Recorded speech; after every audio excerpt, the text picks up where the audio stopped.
Jason? Yes, Matt. 2 comedy legends are now in-laws, and it's not us. Oh, okay. That would have been the biggest news of the day. That's our first hot topic, brought to you by Walton Art Center.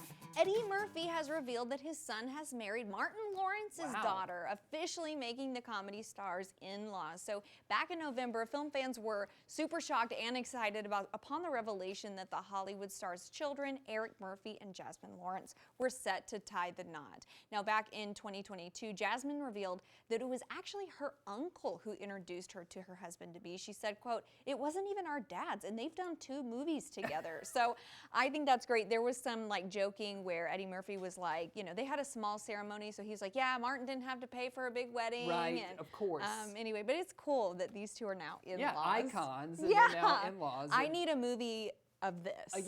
Same. I know. I would love to see the wedding. Yes. I don't know, all the shenanigans all that happened behind the scenes. Let's write something and then we'll say, hey, what do you think about this script? What do you think about bringing us on to this movie project? They'd be like, no, please, delete. Cannot do that. We have to check out this video. This is hilarious to me. It's of a squirrel, which is, I know, your favorite animal.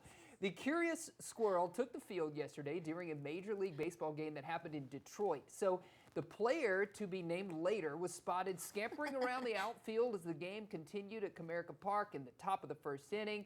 It made its way along the wall, eventually reaching the Tigers' bullpen, where it jumped on the fence and startled relief pitcher Tyler Holton, much to the delight of the announcers. Now, the squirrel continued to climb the fence and finally made its way out of the ball field. But man, I mean, just everybody is curious about this. It's squirrel. So funny. I know. I love it when, you know, nature just kind of takes over, you know? Look at that. Hilarious. Yes. I would not want to be in that pit, though. They're so sneaky. I don't like it. He just kind of snuck his way in there. Yeah, and they have hands, too. Yeah. Ugh. Yeah, look out. Look out. He's going to be the next one up at the plate. Maybe I'll start watching baseball. Yeah. Okay, so the Greggs sausage roll, if you've ever been over in the UK, right, got to have a Greggs sausage roll. Yeah, it has been immortalized by the Wax Museum, Madame Tussauds in London, just in time for National Sausage Roll Day on June 5th, which might be my new favorite holiday. Oh, look at it right there. I know. High Street Baker Greggs, which opened its first shop in Newcastle upon Tyne in 1951, sells an estimated 1 million of the meat-filled pastries per day in the UK. So the sculpture, complete with crumbs, will be on display in the Baker Street Attractions Culture Capital Zone, amongst other British icons, including the likes of Sir David Attenborough, Stormzy, and William Shakespeare. So it's dedicated to those personalities and kind of things who've just helped shape the landscape of British culture. Listen, Greggs vegan sausage roll sounds disgusting. Trust me, Greggs with some mustard. I gotta tell you, I know we both So live there, good. but I would go to Greggs all the time. Me too, and it's cheap. It's cheap. It's affordable. What you want? Yeah, and I'm like, exactly. That's what I want. And you point, and they grab it. And so it's good. Delicious. And I love that it is now immortalized next It's to a sculpture. William Shakespeare. Sir David Attenborough and sausage roll. Amazing. Well, yesterday, Hoda Kotb revealed that her youngest daughter, Hope, has type 1 diabetes while returning to the Today Show for the first time since January. Type 1 diabetes does occur when the immune system mistakenly destroys cells in the pancreas that produce insulin. Even though Hope has a chronic health condition, Hoda wants to make sure she knows she's still a regular kid. She said, quote, "Don't put your worry on your kid." She advises fellow parents, watch them, but don't put your worry on them. Let them be kids and give them what they need when they need it. You know, I think that is some wise advice right there. Because, I mean, of course, you have to be cognizant of new things.